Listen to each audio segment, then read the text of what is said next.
Salut tout le monde et bienvenue dans cette nouvelle vidéo du chantier des Max. Aujourd'hui, gros chamboulement dans la maison et dans le jardin. Parce que dans cette vidéo, on va se créer un home cinéma à l'intérieur, un home cinéma à l'extérieur. On va créer une terrasse ombragée. Tout ça en moins de 25 minutes. C'est parti.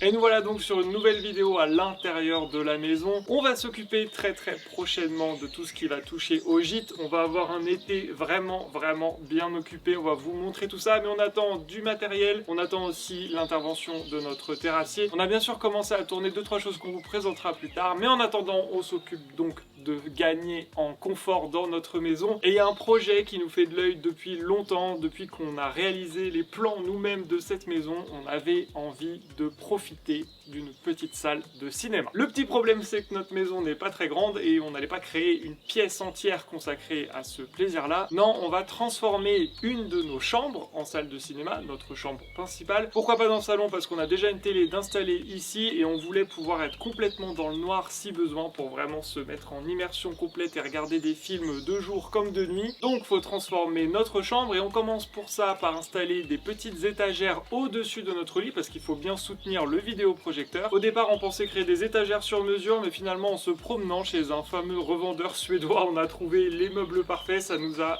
évité un petit peu de travail. Ça rentrait parfaitement au-dessus de la tête de lit. Donc une première étagère déjà pour ranger 2-3 choses, des livres, un petit peu de déco, on verra. Et un autre meuble télé qu'on a transformé du coup en grande étagère murale, dans lequel on va pouvoir cacher tous nos câbles, nos consoles, un petit peu de rangement aussi. Mais la seule chose, c'est qu'il fallait aussi ramener un petit peu d'électricité à cet endroit, puisque c'était pas forcément prévu dès le départ. Le plus simple pour nous, c'était de faire un trou dans le mur et de faire passer un câble depuis le vide sanitaire. On est passé au travers de la buanderie aussi. Et en dessous, dans le vide sanitaire, le câble est relié directement sur notre batterie, donc on a une prise qui fonctionne 100% en autonomie. C'est-à-dire que notre vidéoprojecteur ne consommera pas d'électricité qu'on paye, donc ça c'est plutôt bien. Bon, là sur les images, ça paraît très simple à faire, mais je vous avoue que faire un trou comme ça, en plus on sait qu'à cet endroit-là, il y a beaucoup de câbles électriques qui passent, il y a même les tuyaux qui vont dans la douche qui sont pas loin, donc on stressait un petit peu. Heureusement, on a réussi à rien toucher et on a désormais une prise qui va alimenter tout notre bazar et qui est cachée dans le meuble. On a aussi dû faire du coup un petit trou sur le dessus du meuble pour pouvoir passer justement toute l'alimentation vers le vidéoprojecteur. Maintenant que ce meuble est posé, on peut s'occuper de l'écran parce qu'on peut pas projeter directement sur la fenêtre de notre chambre. Évidemment, on aurait pu le faire sur un grand mur blanc et bien fait, ça y a aucun problème. Même si je vous avoue qu'un bel écran fait exprès pour projeter une image de vidéoprojecteur, c'est quand même un peu mieux. Vous allez avoir des détails qui vont être plus fins, des couleurs qui vont mieux ressortir, même si votre mur est blanc parfaitement. Donc la solution qu'on a trouvée, c'est un écran motorisé qu'on a placé juste au-dessus du coffre du volet roulant qu'il y a au niveau de la fenêtre. Par contre, comme notre coffre dépassait d'environ 4 cm par rapport au mur, il a fallu qu'on place une lambourde pour que l'écran puisse se dérouler sans problème devant le volet. Cette lambourde, on va la peindre en blanc quand on refera toute la peinture dans la chambre parce qu'il faut qu'on refasse les plafonds, les murs, il n'y a qu'une seule couche depuis qu'on a emménagé. Il faut aussi qu'on refasse une petite couche de verre partout et qu'on rajoute de la déco dans cette chambre. C'est toujours pas terminé. En tout cas, pour l'installation de cet écran, c'était vraiment pas compliqué. 2 vis de chaque côté, on le branche à une prise pas trop loin. Heureusement, on en avait une derrière le dressing et ça monte et ça descend juste avec une télécommande, ou alors vous avez un petit boîtier USB à brancher derrière le vidéoprojecteur pour que ça se ferme ou ça s'ouvre automatiquement dès lors que vous allumez ou que vous éteignez votre vidéoprojecteur. On a un bel écran de 100 pouces maintenant dans notre chambre pour se régaler les yeux. Et d'ailleurs, pour se régaler les yeux, il faut aussi le meilleur des vidéoprojecteurs et on n'a pas choisi n'importe lequel. On s'est équipé du AWOL Valerion Pro 2, un petit bijou de technologie, et en plus de ça, il est magnifique. C'est un super beau coffret hyper bien fini qui franchement va rentrer dans n'importe quelle déco. C'est beau, c'est performant, on adore, et en plus on peut lui mettre aussi un petit pied pour qu'on puisse l'ajuster sans problème en fonction de son positionnement. Et d'ailleurs, il n'a pas besoin d'être pile en face de l'écran, il peut être plus ou moins sur le côté. Après, on va pouvoir gérer la distorsion directement une fois qu'on lance le vidéoprojecteur. C'est magique. On est en 2026, tout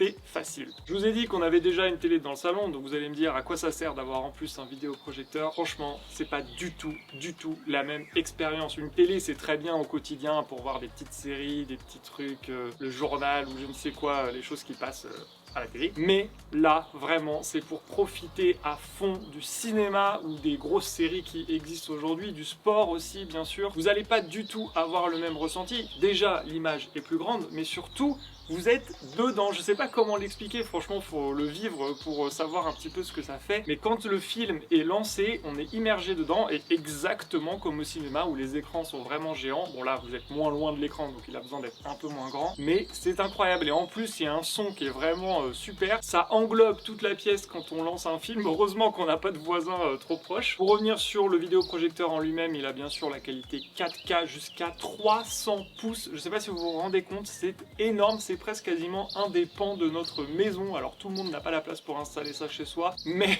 déjà si vous mettez 100-150 pouces chez vous, c'est déjà très bien, c'est énorme. Il est doté aussi de la technologie IMAX, donc pour voir des films type Marvel ou autres films récents qui sortent vraiment sur très grand écran, vous allez voir des détails que vous auriez jamais vus sur votre télé. En plus il y a des noirs extrêmement profonds dans l'image, c'est super agréable. C'est particulièrement efficace dans les scènes de nuit dans les films où parfois on voit pas trop ce qu'il y a à l'écran, et là on voit vraiment des détails qui peuvent être cachés habituellement. Et bien sûr pas besoin d'être un expert pour avoir ce genre d'installation chez soi, c'est extrêmement simple. Comme je vous disais, 2-3 réglages sur la télécommande, vous êtes assez guidé pour mettre plus ou moins lumineux, plus ou moins net. Franchement je m'y connais pas plus que ça et on a réussi à avoir une image absolument parfaite. Et si vous êtes intéressé par connaître vraiment toutes les spécifications du produit, on vous met quelques liens vers des vidéos test de ce produit où vraiment ils rentrent dans le détail de tous les réglages. Vous allez forcément trouver votre bonheur. Nous on n'est pas assez experts en la matière pour vous expliquer tout ça, on vous donne juste notre ressenti de deux amateurs de cinéma. Franchement c'est un bijou et on est trop heureux d'avoir pu faire cette collaboration avec AOL Valerion Pro 2 parce que ça change la donne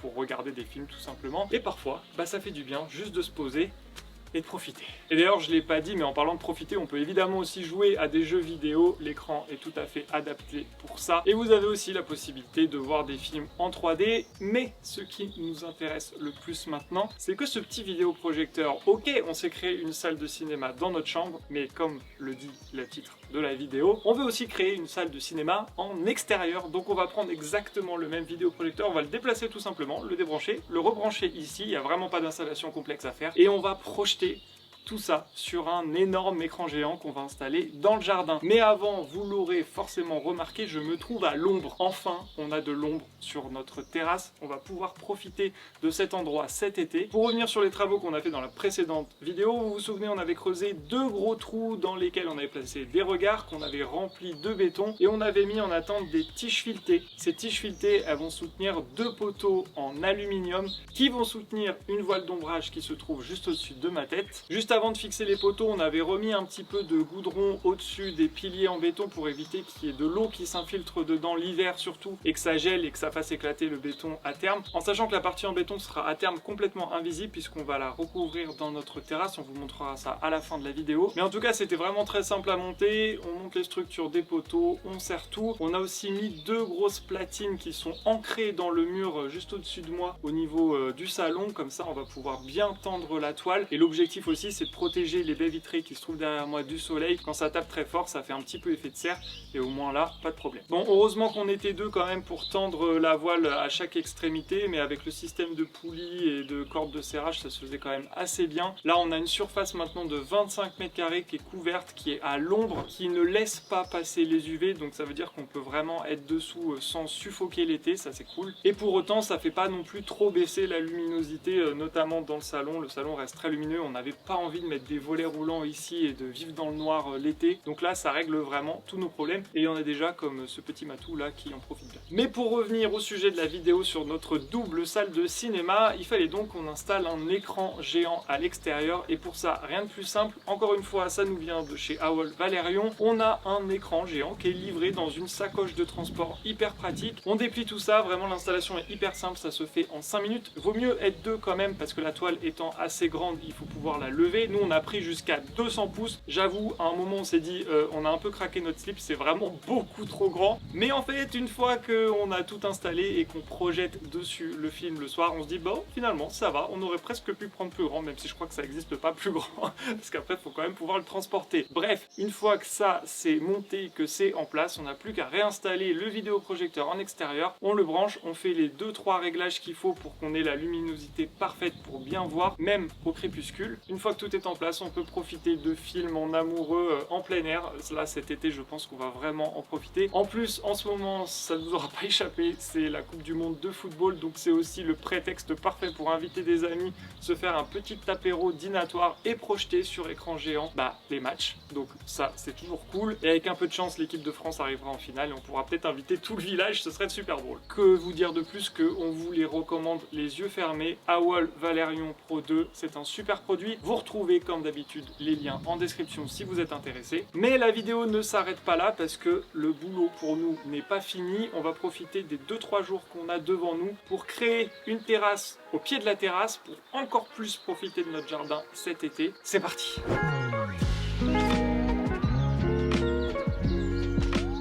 Comme je vous le disais, on va s'occuper de la terrasse au pied de la terrasse du salon. On va utiliser ces grandes traverses en chêne. Mais avant, il va falloir qu'on fasse un contour. On creuse sur une dizaine de centimètres pour pouvoir justement enfoncer ces traverses. Il faut qu'on enlève juste les petites bordures ici qui du coup ne nous serviront plus. On va les réutiliser ailleurs. C'est parti, on a hâte de voir le résultat.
Et voilà, la première traverse en chaîne est installée au pied de l'escalier. Donc l'objectif c'est de faire un grand carré avec un premier rang de traverse en chaîne. Ensuite on aura un deuxième qui va venir consolider tout ça.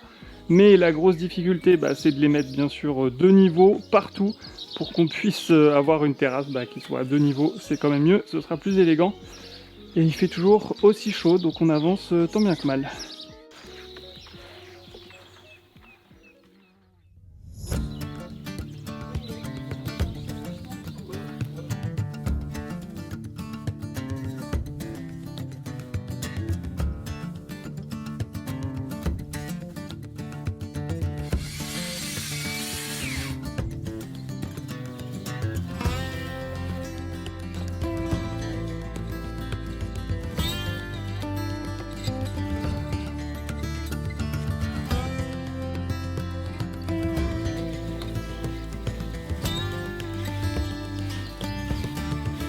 On cherche la fraîcheur comme on peut.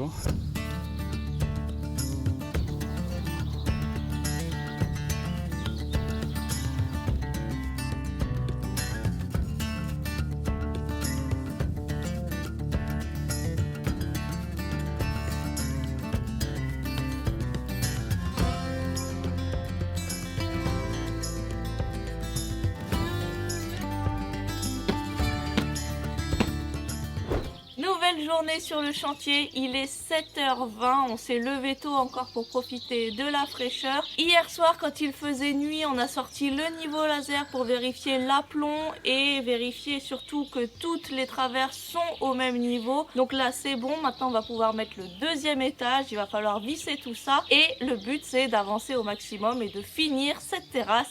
C'est parti!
Voilà, on a terminé la partie la plus technique, c'est-à-dire poser les travers sur 2 étages tout autour. On a un carré quasi parfait, en tout cas il est bien de niveau et ça c'est le principal. Vous l'avez vu, on a aussi posé un géotextile partout, tout simplement pour éviter que les mauvaises herbes poussent sous la terrasse, ce serait quand même dommage. L'objectif là, ça va être d'aller chercher du sable.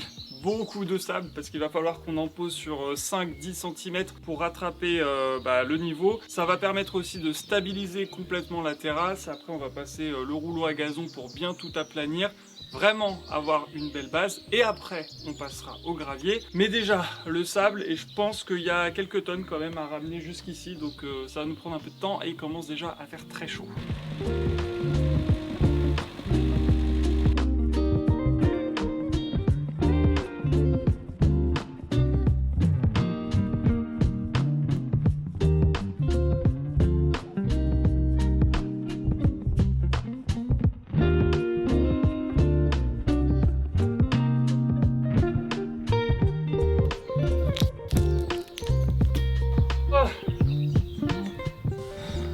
Qu'on lance un projet terrasse en pleine canicule. Je dégouline.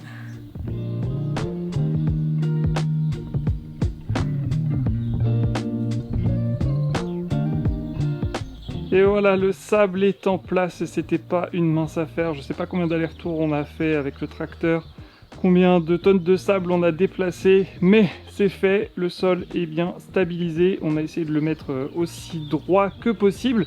Mais avant d'installer, ou plutôt de déverser les graviers sur le dessus, on va pas évidemment les poser comme ça.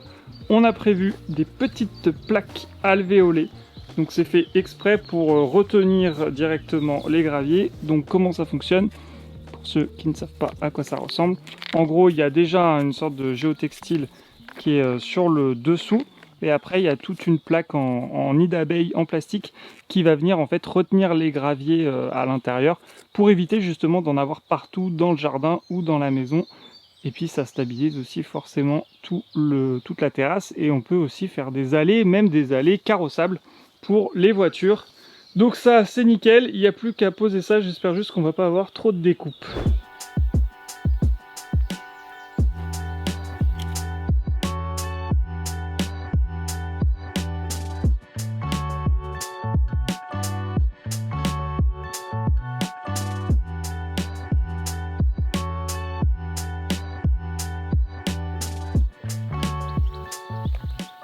Oh, c'est fait.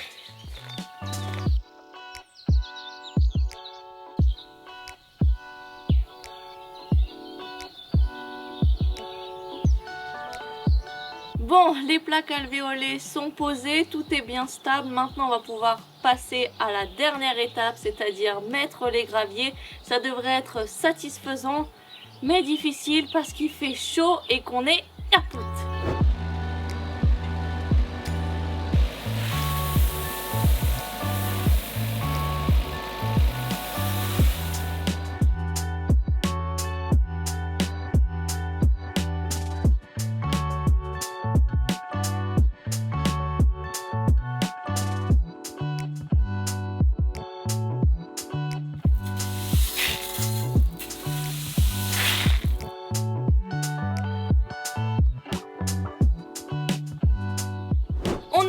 Après un souci technique, la caméra a fait un malaise à cause de la chaleur. Maintenant ça va mieux, on va pouvoir reprendre et en finir une bonne fois pour toutes avant de se mettre au frais.